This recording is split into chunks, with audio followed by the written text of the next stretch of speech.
Hello, everybody. It is Thursday night, and we are glad to be back for the Hammer and Nail Show, episode 29 tonight. I I am Jack Hammer, and next to me is my co-host Jesse Naylor. How you doing, Jesse? Hey, I'm doing fantastic, Jack. Niners are a little down. Things are shaking up, it seems like, in Niner land, but on a personal level, couldn't be better. There you go. Perfect, perfect. And let's get started with some of the news for the day. The Rams signed OBJ. A lot of talk about this going on this week around the 49ers, and would they put in a waiver claim on him? Would they then sign him? It turns out that they don't get either of those done, and he's a Ram. What are your thoughts on that? Yeah, I think, obviously 49er fans are upset about it. And it's the same thing that I said when they signed Von Miller. The 49ers and the Rams are on two different timelines right now. You know, Mhm. the Rams are clearly in a situation where they're in a true win now mode. It's a lot of people think they're Super Bowl favorites or Super Bowl favorites coming out of the NFC. So they're in a win now mode, win now this year. 49ers clearly are not that right now. And so, I'm not upset about it. I say this, I say good for the Rams. Go make your run. But I'm more worried about what's going on in San Francisco. And right now, what's going on in San Francisco is this is not a winning team. They really had no business going after an OBJ, in my opinion. And I agree with you. I think the Rams would have been a great fit for the 49ers in a way, but I understand why he wouldn't come to the 49ers. I think John Lynch hit on it when he talked to the radio KMBR earlier today, was saying, you got to put yourself in position to be a team, a destination, and they're not that right now. And and that's 100% correct. I mean, it would have been great to have him here. I think definitely would have helped the offense out. Um, but he's going to a team that's going to be fighting for the Super Bowl. And I don't think there's any way, we're talking the 49ers over here just trying to make the playoffs or even get the 500 first off.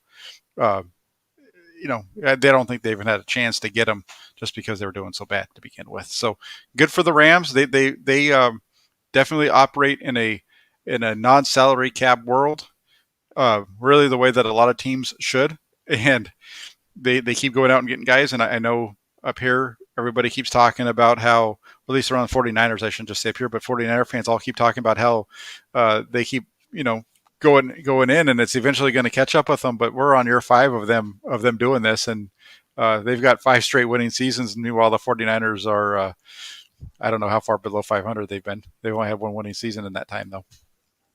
Yeah, absolutely. What's interesting is this OBJ signing is kind of was like the big hubbub today, but really what was swept under the rug is Hurd. They finally waived him.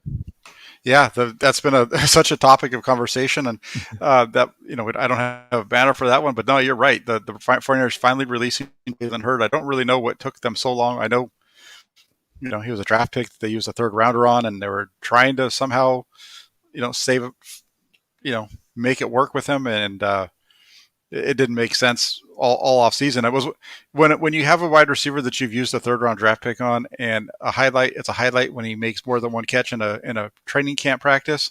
I think you should just have cut bait at that point, and who there's probably somebody that could have been helping the 49ers all this time that wasn't on the team because they kept him around at the beginning of the year. Yeah, I also wouldn't be surprised though. I mean, unless he decides to hang it up, but if he's like, listen, I'm going to take this year and get healthy and try to play next year, I wouldn't be surprised if he somehow ends up on that training camp roster to see if he can get it figured out either. Oh yeah, no, that would make sense. I mean, you always have to have some bottom end guys, and you kind of take it. It's kind of at that point to take a shot on him. But yeah, that whole deal with him. Hopefully he gets healthy and does whatever he wants to do. I'm not really sure if he really wants to be a football player. I know it's super hard to come back from the injuries that he's been dealing with, but he's a guy who moved from running back to receiver because he was tired of getting beat up. So Yeah, maybe he doesn't want absolutely. to play football. Who knows? I'm not. That's nothing that I've heard. Just based off of the fact that he hasn't been able to come back, and it's always been one step forward and 5 steps back with him. Yeah, I agree. It's too bad, but time's finally come, and it should have come way earlier. Yeah, for sure, for sure. A couple of we have a bunch of different fun topics tonight. One of the ones that I wanted to get into was biggest overreaction this year from the fans. What is one thing you think has been the biggest overreaction? We're going to do an overreaction and a reaction, but we're going to start with the overreaction first from the fan base so far through the first. Monday is the halfway point officially. There'll be 8 games behind them, 8 games ahead. Monday is right in the middle. Or yeah, Yeah, I mean, to me, the one it's polarizing, right? Because the quarterback is like the player that everybody talks about.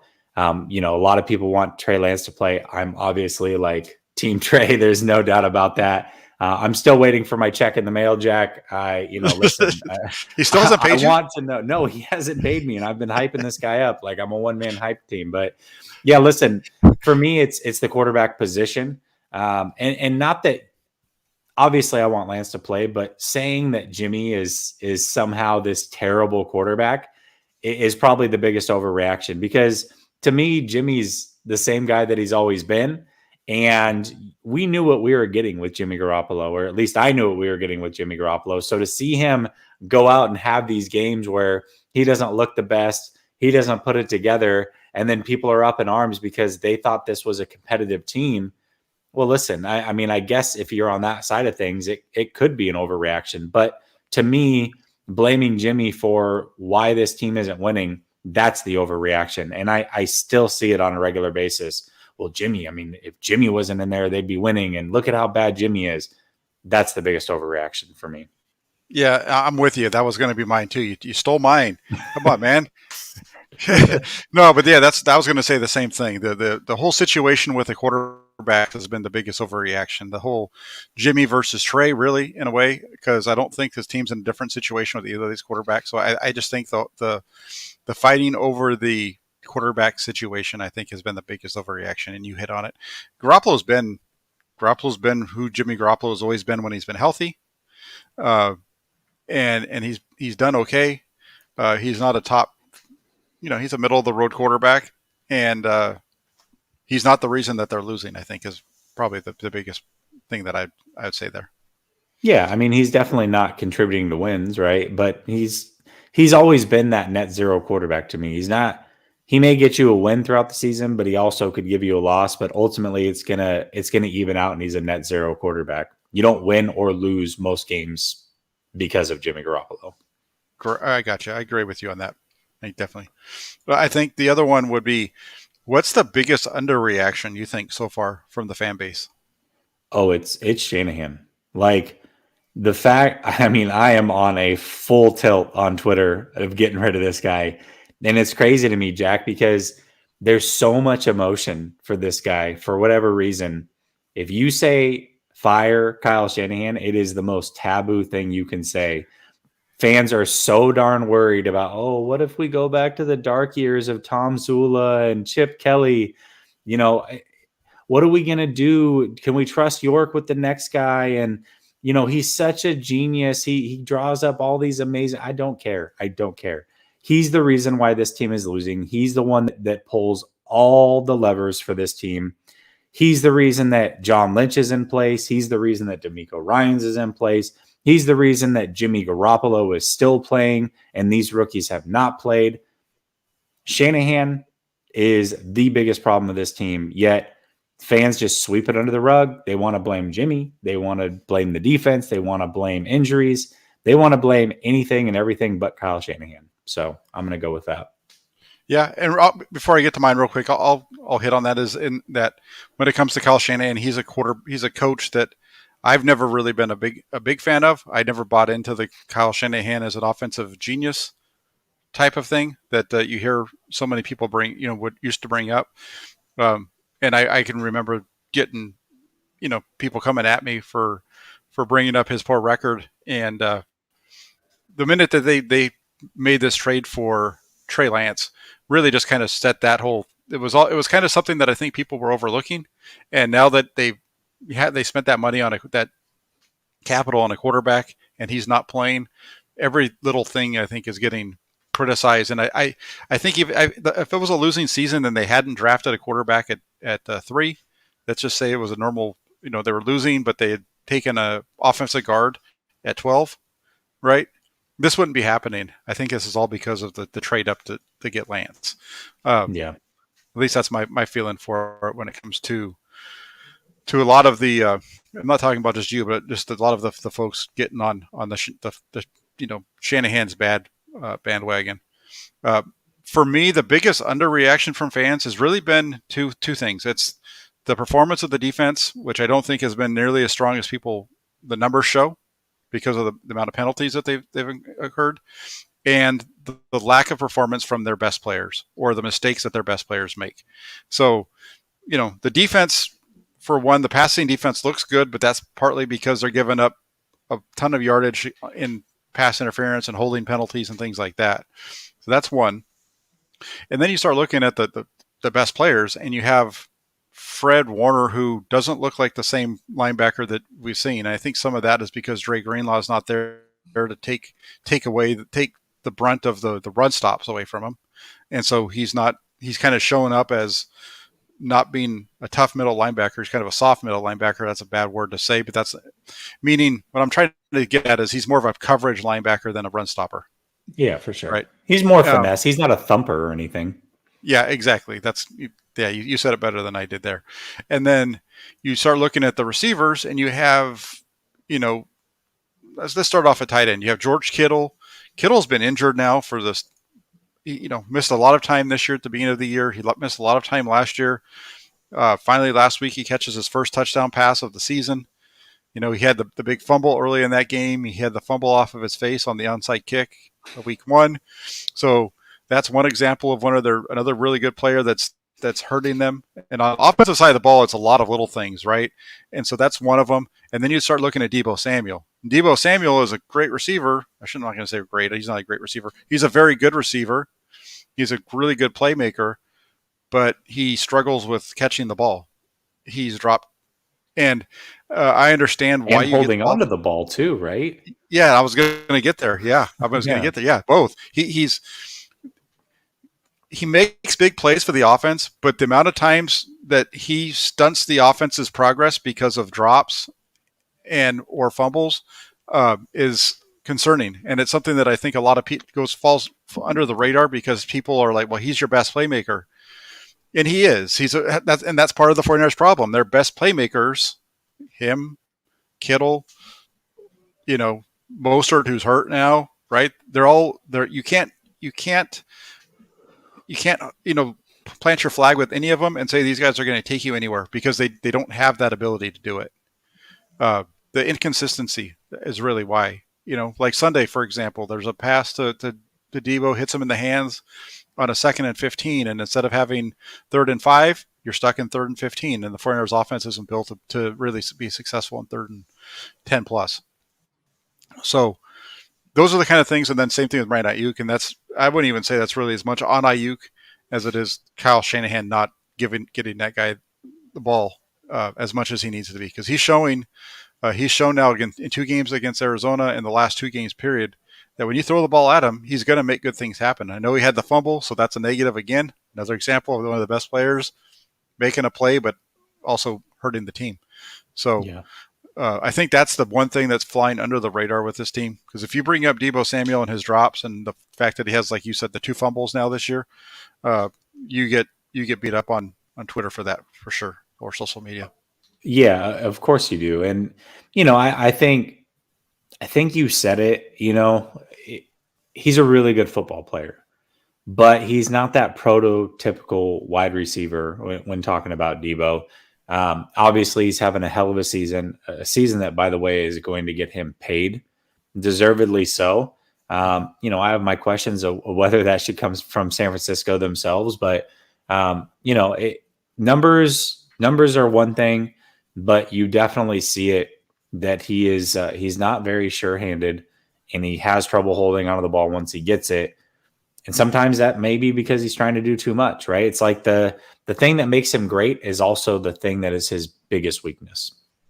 Yeah, and he had this issue as a rookie. I mean, what's crazy is just the amount of targets that he's received. He's at 87, I think, targets on the year. Mm-hmm. He had 81 his rookie year, which is the last time he played a full season. He had 81.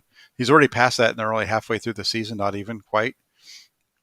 So he has more drops. 10 drops on 87 targets. He had 9 drops on 81 targets his rookie year. So nine on 81 and 10 on 87. So it's a little bit higher now. So definitely an issue for the 49ers there. I want to say that he fumbled, if I remember correctly, because I was at his first game in 2019 against Tampa. I want to say he even fumbled in that game, if I remember correctly, at one point, and Tampa recovered. So, yeah, he's had these issues since he was a rookie. Yeah, I'm not sure. I'd have to go back and look at that because I don't remember. But I think you might be right on that. Let's jump off of that one for real quick because we still kind of on the underreaction, overreaction. But what is one thing that the 49ers should be reacting to that they aren't? That the 49ers or fans? 49ers. We're talking about the team now. Oh, man. Well, okay. I'll say this. I think playing the rookies, this season's pretty much over, right? And okay, let's say they make the wild card. Is that to me that's not really a win, anyways, because you're gonna get smashed in the first round regardless of who you play. Chances are you're probably not going to make it, so they're hanging on. I'm really looking at 2022, Jack, and I've started to really look at things. They have 32 free agents. They have $8 million estimated in salary cap based off of what they think the cap's going to be. Now, obviously, if you cut Jimmy, that number goes up, or trade Jimmy, but it's still not enough to cover for these things. You don't have a first round pick, and now you've got a whole group of rookies that may not have any real game experience under their belt going into that season. I think that's the one thing they got to be looking at, especially if people, I mean, people say that Kyle Shanahan's not on the hot seat and there's 0% chance he gets fired. Okay, then start worrying about the future, Kyle, and 49ers. You've got to worry about what's coming up next because this season is basically a lost cause. It's proven to be that.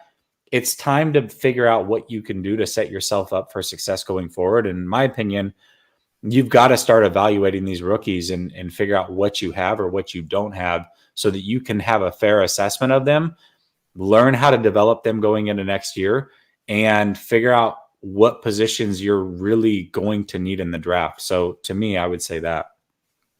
Yeah, that's a good one. Real quick, going back to our discussion on Deebo Samuel, you're right. He did fumble a ball right before halftime against Tampa Bay with the 49ers in scoring range. Yeah, that's right. Okay. I swear I remember it. Yep. No, you're right on that. I'm pretty much, I think I'm on the same track as you, maybe not quite so much, but they need to stop focusing on guys that haven't even been part of the organization that they're bringing in, as far as the veteran guys that we're talking about. So I'm talking, there's no reason for a guy like Drake Kirkpatrick to be playing ahead of Deommodore Lenoir or Ambry Thomas. There isn't any. That he's not a part of your organization. He wasn't all throughout the training camp until right at the end of it. I think they might have I don't remember when they brought him in, but it was at the end there. Might have been even after the first week or two. What are you doing? There's no reason for him to keep trotting that guy out there. What has he shown in games to make you keep him at number 2? Because I haven't seen it. I saw him get run over. I saw him give up a touchdown pass to Michael Pittman where he didn't even make a play on the ball. Is that worse than? I mean, the only thing that makes sense to me, the only reason I could possibly get to why Deommodore Lenoir is so far gone from being one of your top 3 corners to not even dressing for games is the bad play that he made at the end of the game against Green Bay. But still, that's one play. It was one play. And if that's what's going to cause, then you've got to look at what the other guys are doing, and you've got to make some adjustments there. That's the biggest one for me. Is Lenoir in particular? They're not reacting to some of the veteran guys that are hurting them enough. The guys that aren't in their plans long term that they need to move on from. Mohamed Sanu is another one. He's okay, but is Mohamed Sanu going to be your third receiver next year? or maybe instead it's going to be uh, Jennings. Jennings, a guy you just drafted last year. Why is Jennings behind Mohamed Sanu? Not, Yep. again, this isn't anything against Mohamed Sanu, but Mohamed Sanu wasn't good enough to even be on your team last year. He wasn't. You had him for a couple weeks, and you got rid of him for River Craycraft and guys like that. But he's good enough to be your number 3 now. It makes no sense. So those are some of the things that just don't make any sense with the direction of the team. And they really took a step back at number 3. They there was no number of dollars and cents. They really needed to find a way to keep uh, the receiver that went out to New England. I'm blanking on his name right now. Oh, but Bourne, really Kendrick Bourne. Yeah. I wanted to say Blair. Yeah, Bourne. Yeah, Kendrick Bourne was a really good player, very underrated, and he's showing it right now up in New England. Yep, absolutely. All right, so let's jump over real quick. Let's see, which one did we want to do next? Let's jump over to this one. You kind of brought up Trey Lance a minute ago. You kind of brought him up in that topic. So, what do you think as far as the number of games that Trey Lance is going to play? Over, under 4.5 games started. So let's take out the half that he played against Seattle because it wasn't a start. Yeah. So is he gonna start 3 more games or 4 more games? Is kind of what we're talking about. And it could be more than that too. But God, Jack, I really want to say that they're going to get the brake speed off him this week, and Lance is going to take over in Jacksonville. Partly because I'm going to the Jacksonville game, so selfishly I would like to see him play more than Jimmy Garoppolo. But I just feel like that's a really good spot, right? At that point, you're 3-6. You're playing a team that you should be. Just play the kid. But I just got this feeling, man, that Shanahan's just going to keep holding out, and he's going to keep holding out and keep holding out, and it's so frustrating to see. My heart says go with the over, but my head says I'm taking the under on this one. I can't see Shanahan putting him in until it's like the very, very last minute of we are for sure not in the playoffs. We're mathematically eliminated, and we got 2 games left in the season. Go ahead, kid. Like that's kind of the way that I'm starting to see this probably playing out. yeah, I would say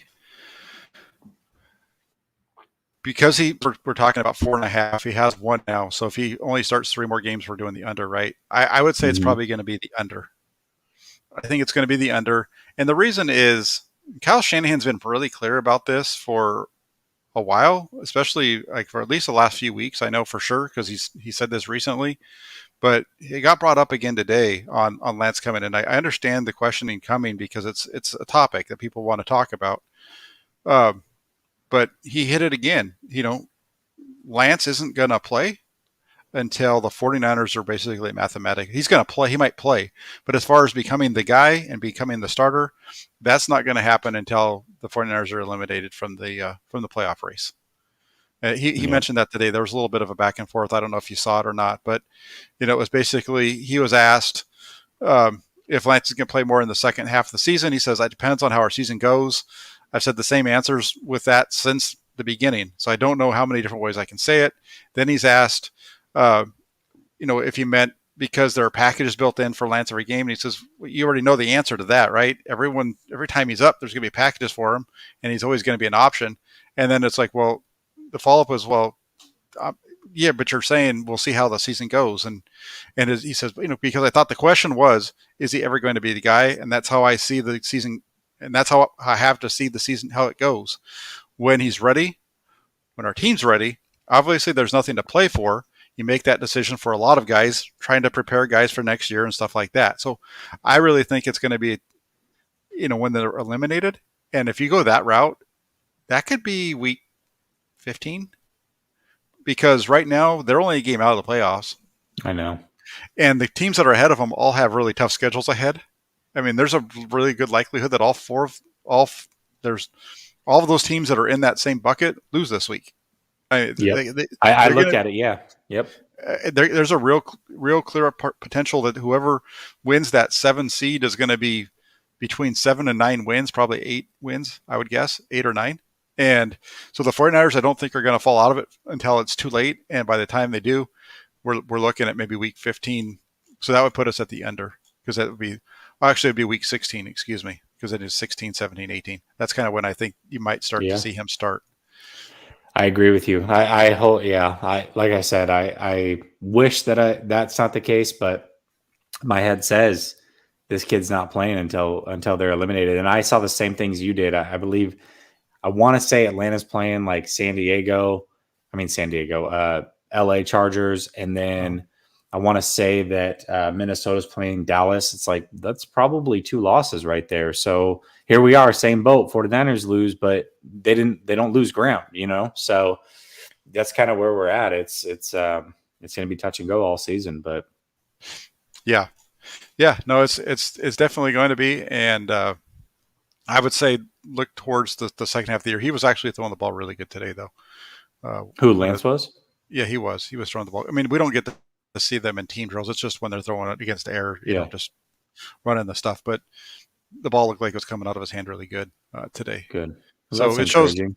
Yeah, it's encouraging. It kind of goes like what I've been kind of saying is just got to have a little bit of patience. I think they're doing some work with him outside of uh, the games that's going to help him out. So uh, I know this wasn't on the docket, Jack, but I did want to ask your opinion on it. So there's multiple articles that were written this week talking about Lance possibly losing confidence during training camp.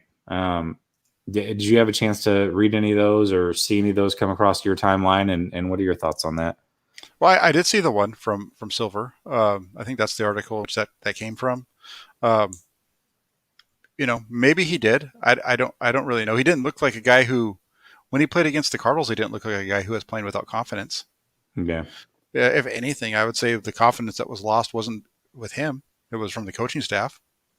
I don't think that it was Trey Lance. I think maybe the coaching staff lost a little bit of confidence in the development of him or where he was.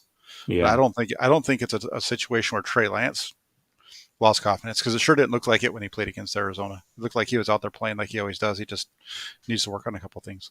Yeah, for sure. Yeah. Interesting. How about you? All right. Yeah. I mean, it was just, I don't know. It's hard to say, right? Like, you don't really ever truly know. To me, there was 2 pieces. There was that one and another one that said basically the same sort of thing. Um, but it's hard, right? Like unless you're that guy, you don't know for sure. I feel like it's a lot of speculation. It is a concern of mine though, because I really do think that the way that Kyle coaches can wear thin on you. Mhm. We saw the thing with Mike Shanahan and Jake Plummer. And Kyle's the same exact way. I mean, he said he's the same way when he's looking at houses and real estate and looking at that with his wife, how he picks everything out that's wrong. And you hear it in his press conferences. Oh, he played good, but he wasn't perfect. Nobody is. It would worry me if he lost confidence in himself that early, knowing what I believe to be is he's very resilient. So if that was the case and Shanahan had already worn on him to that point, that's very worrisome. Yeah, yeah, it would But be. it's hard to believe that it's true. Like I said, how do you really know that? It's just, I raise an eyebrow at it, but I'm not freaking out over it. It's just one of those things that we'll have to keep an eye on, I guess. Yeah, no, and I agree with you. I don't think it was Lane. I don't think it was Trey. I think it was somebody else in the building that was maybe losing a little bit of confidence in where he was. Yeah, But that's possible. real quick, there's a couple of questions. I want to comment on this one really quick because Pinor says, Kyle, why wasn't Jalen Moore practicing right tackle and right guard like Brunskill if he has a higher capability of doing those jobs? I'm just going to address this one really quick because he is practicing at right guard and right tackle. They do cross train these guys, and they also take Aaron Banks and they're working him at left guard as well because he plays. He has like the swing. He'd be a swing guard basically, and so they practice both those guys. And today in practice, for example, was Jalen Moore was specifically working at right tackle today in practice during one-on-one time period.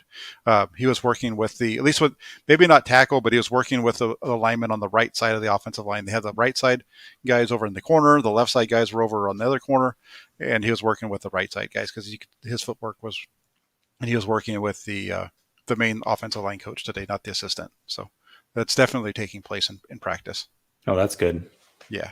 So I just want to hit on That's that one. that's also not an easy transition. So, if he hadn't had a lot of time there, and I heard that he played there a little bit during the Senior Bowl, but if he hadn't had a lot of time on the right hand side, just to throw him in mid game, that's tough to do. It's not as easy as you think. Like, oh, you're really good on the left, you're going to be really good on the right.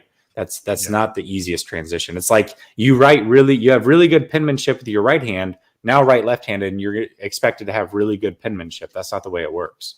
Yeah. Yeah. Exactly. Let's do a couple of questions if we have a chance real quick. Uh, Thank you very much for the donation. How do you say that name? Jakeem? Jaheim Jahim? Rakim. Jahim Rakim? Okay. Mm-hmm. He says that Kyle was such a smug jerk in today's press conference. He thinks he is Belichick, but hasn't accomplished 1/10 of what Bell has. It's absolutely ridiculous, or it's absolute ridiculousness. Listen, I'm right there with you, so I don't I don't have anything to add to that. I'm 1,000% with you. I didn't see today's press conference, but the way that Jack read it, I got a tone that he came across like very irritable today. But who knows? Maybe that's not the case. No, it's 100% the case. That Is it? Okay. He was.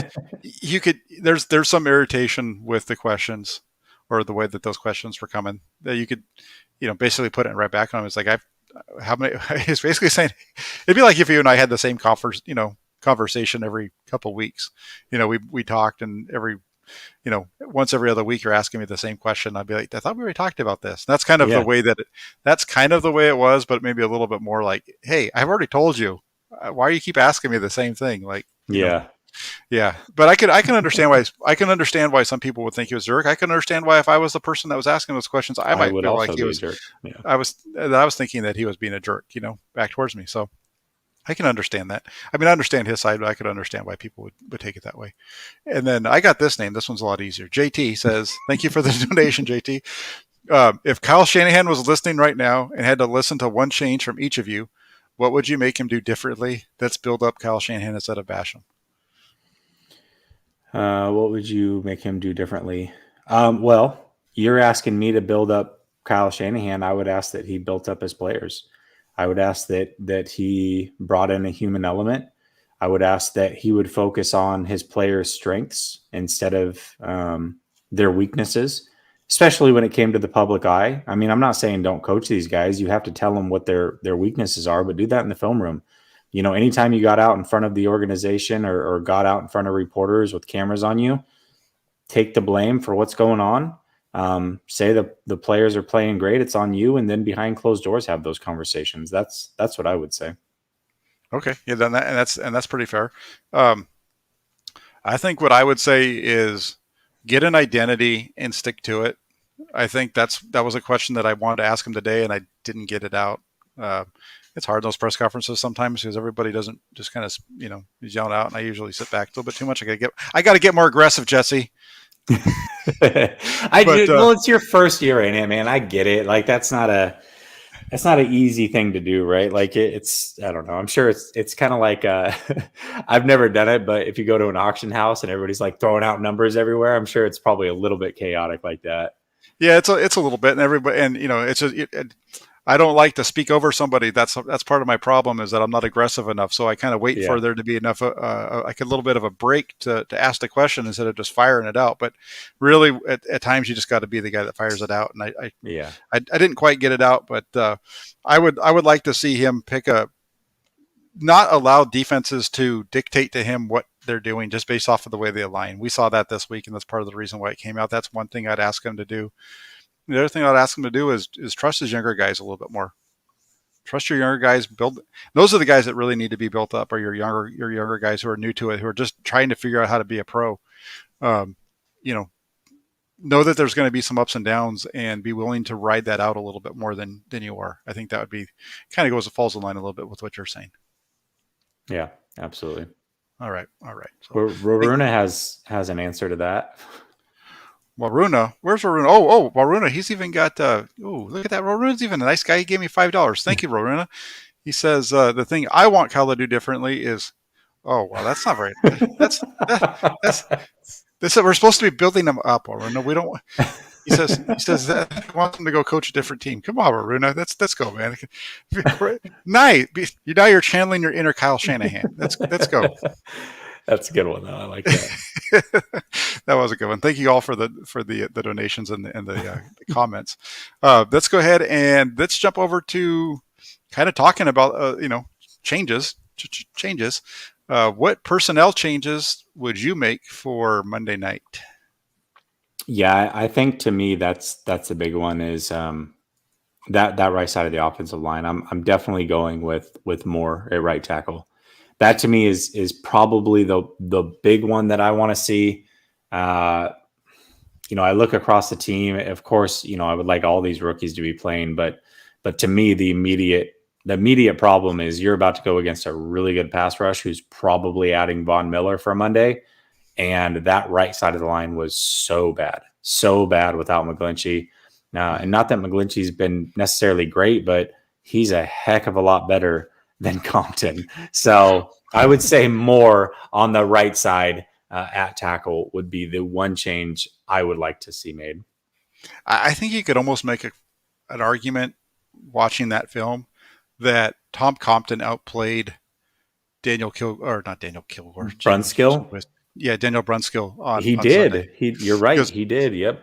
From the very beginning of that game, the number of times that Brunskill got walked back into the quarterback's lap is unreal. And I know today that Shanahan said that Aaron Banks is making some strides and run, in his run blocking, but he still needs to pick it up a little bit on the pass blocking, and that's what's holding him back. But at this point, watching, if he's worse than Daniel Brunskill right now, then he's probably never going to play for the 40. I mean, Daniel Brunskill right now he's a punching bag. You watch him, and there's a sack at the beginning of the second half. I think it's the beginning of the second half. Yeah, because they're going to the right side, and the guy runs around him, and Brunskill's head is like this. How do you block somebody like that's worse worse technique than you? I mean, you see that stuff at the high school level, and chew your guys out, and this is an NFL maybe kick Compton inside and more outside. Like, there we go. Maybe that's your answer if Banks isn't ready. Maybe, but because I definitely agree with you though. Jalen Moore needs to be playing right tackle. I think he's your best. I think he's your best alternative with what he's done at the right, on the left side. I think he's your best. Yeah, and then also, at in the secondary, I'm going to be looking to get Diamador Lenore back into the game if I can. I probably would start Josh Norman because I think Josh Norman. Heck, it's hard for me to even say Josh Norman's better than him. I think he is, but he just brings too many other things than negative things with him too. Yeah, he does. So I don't know. We'll see. But I definitely, you're also going to have to find somebody to replace Mohamed Sanu. So hopefully that's going to be Jennings this week. Yeah. So whatever happened to Sherfield? I mean, is that guy going to play? Like, I don't. He's on the team. He's still around. No, I know he's there, but it's like oh my gosh! Like, now that Sanu's gone, I mean, him or Jennings. Hopefully, one of these kids can step up. He's there. I think he was asked about him today, and there wasn't really a whole lot said about him. But he might be seeing some of those third receiver snaps as well, or maybe they're going to maybe they're going to kick one of the other guys inside a little bit more often. Maybe they're going to throw the ball more to Debo than they already have been. Yeah, who knows? But so that's kind of what I'm thinking along the lines with you at right tackle, and then the receiver. I wanted to say real quick, Tony, thanks for the donation. And he says, thanks for the analysis, gentlemen. You're welcome. So those are our personnel changes. Now let's get into the game real quick. We got a couple minutes before we're going to run. What are your keys to the game? Don't get embarrassed. You're on national TV. For the love of God, show some sort of life. To me, the keys are the same, right? Like, your best defense is going to be a ball control offense. I thought that last week, but unfortunately, 11 runs later, that was not to be seen. So Uh-huh. expect it, right? Like the 49ers, Jimmy Garoppolo's come out and said this twice. They gave us looks that we didn't expect or prepare for. Okay, well, now expect 6-man fronts, 5-man fronts. Like that's going to be the norm. People want Jimmy G to throw the ball. Expect that's going to happen. So what is your punch, your counter punch, everything all in one? Does that mean you start going play action to start games or on first down to start series and get defenses to back up on you, take some shots, and then run on second down? But you have to be prepared for these fronts now. There's that excuse no longer is applicable. Like you're going to see some crazy things. Figure it out, have a counter punch, be ready to go. But they have to find a way to run the ball, use play action, and control the clock. Because last week they did none of those things, and you saw the result. This defense is not going to be able to stop the Rams. Expect the Rams score 8 out of 10 series. So if that's the case, you just got to play keep away the best you can and put points on the board yourself. Yeah, I think they have. You can make an argument for the 49ers in this game. You really can, just based off, and we'll get there when we do the predictions. I think the key for the 49ers, and it's been the same. I've kind of been saying that. I said it's the same thing I said last week in my column before the game. As far as what they had, one of the main things they had to do against Arizona was play a clean game. They've only done it twice all year. There's only 2 games where they haven't turned the ball over. They're one of the worst teams. They actually are the worst team, tied for worst team in the league in terms of fumbles.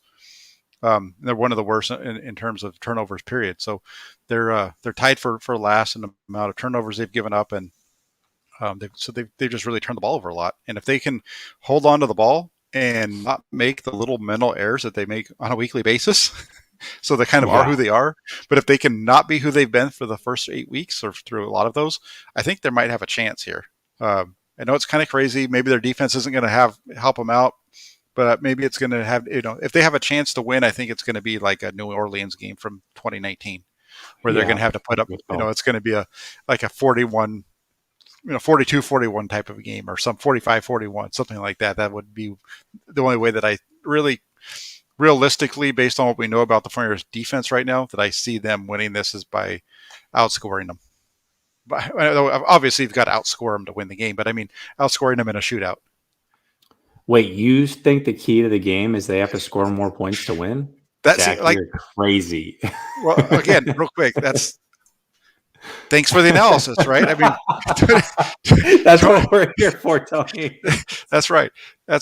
No, but you're right, and I said that bad. I meant that in a shootout sense. I know exactly what you meant. It was just funny. Yeah. Every once in a while, I come up with just I'm like it's like clairvoyancy. It comes through.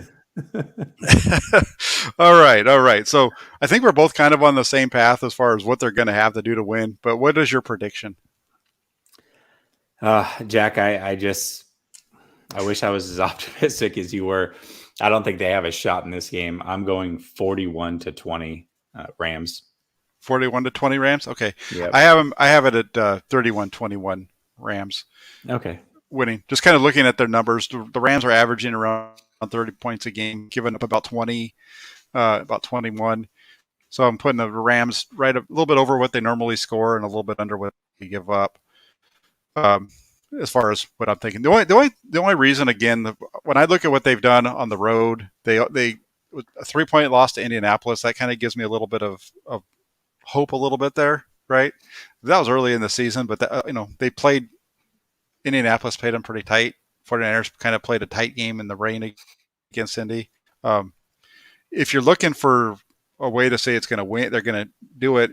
Detroit led Los Angeles for 3 quarters before they finally gave up the lead. So, if they can maybe force some turnovers, or if they can just, like we talked about earlier, move the ball down the field and actually play a clean game. The 49ers, I don't think, are quite as bad as we think they are. I mean, I shouldn't say that, because they are as bad as we think they are, because they keep making the mistakes. But if they can play clean and play up to their potential, they'll have a chance. The other thing too, the reason why I think this is going to be a blowout is there's the human element side of things, right? And those things that you just can't account for. And the Rams coming off of a loss, and by the way, being 0-4 in the last 4 games against the 49ers, I think that Yeah, those are 2 bulletin board material type things. And I just sure. see a situation where if the Rams get up and if they can put up 50 on the 49ers, they will happily do it. That's what I believe. So I don't know if they'll necessarily get to that point, but if they can, I think they would love to do just that. Yeah, no, and that's a really good point because I could see that happening. You get tired of hearing people tell you that Debo Samuel is your daddy and all Yep. whatever, right? All that kind Yep. of nonsense that goes on. They hear it. They know what's been said about them. And national television go out and humiliate them, kind of put them out of their misery in a way. Yeah, that's a really good one. Really good reason why it could be a blowout. There was another comment over here that I thought we had to hit on really quick, and that was from JT because if you don't eat football sandwiches like me, your opinion doesn't matter. I like that one. That's a good one. Well, That's a that's good. funny because I actually had a football sandwich for lunch today, so I guess I can talk. There you go. There you go. Football sandwich. Football sandwiches really, they make you smarter. So if you have one of those, go ahead and make a football sandwich. They'll help But you it's out. got to be like an old gnarly football. Like you got to work the dirt in it and all that stuff. Otherwise, it doesn't count. Like if it's a brand new, fresh Wilson, like that's not a real football sandwich. Yeah, that doesn't count, right? You got to. I agree. You got to have a little mud in there and a little bit of Yeah. mud, maybe a little bit of stickum or something like that slips in there too. Who knows? Yeah. But all right, so we've got it. 31-21 for me, 41-20 from you. You're definitely not a 49er fan. You're so far off. But so see, JT, I don't know about this JT guy. I've never seen this one in here before, but now he might be one of my favorite contenders over there. You must be a mechanic to diagnose a flat tire. That's true. That's true. You know that goes right along with the old comedian. Since we got a couple of minutes, the old comedian. Here's your sign, right? The here's your sign Yeah. guy. Oh, Jeff And, Foxworthy. yeah, and he's driving. He's driving. He's talking about how he pulled into the gas station, and the mechanic walks over to him, and he says, "Hey, it looks like you got a flat tire." And he goes, "Nope. I was driving around. The other three just swelled right up on me."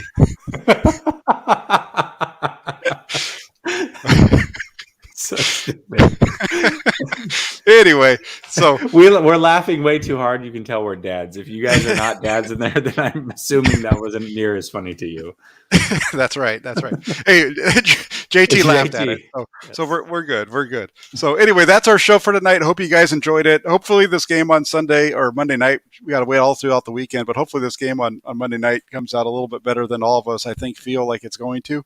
Um, you know, Regardless, enjoy the game, enjoy your weekend. And thanks for joining Jesse and myself. Jesse, you have anything coming up as far as shows that you want to promote on No, your channel? just our regular Saturday show. But yeah, if you can hop on over to Last Second Sports right there on the hat, Last Second Sports. Type that in, give us a subscription. Make sure you subscribe to Jack as always. I'm sure you guys already are, but if not, make sure you subscribe, hit that bell notification so you never miss an episode. And as Harold is saying, hit those like buttons. It helps the algorithm. Give Jack some love. Yeah, hit the like button, hit the comments, and all those kind of things, and make sure you're doing the same thing over at Last Second Sports. I know Jesse's doing a great job with his crew over there, rebuilding up their following over there. So, thanks a lot for everybody for joining, and enjoy the rest of your Thursday or whatever day you're watching this. And we'll be back at you pretty soon with more 49er content. Have a great night, everybody.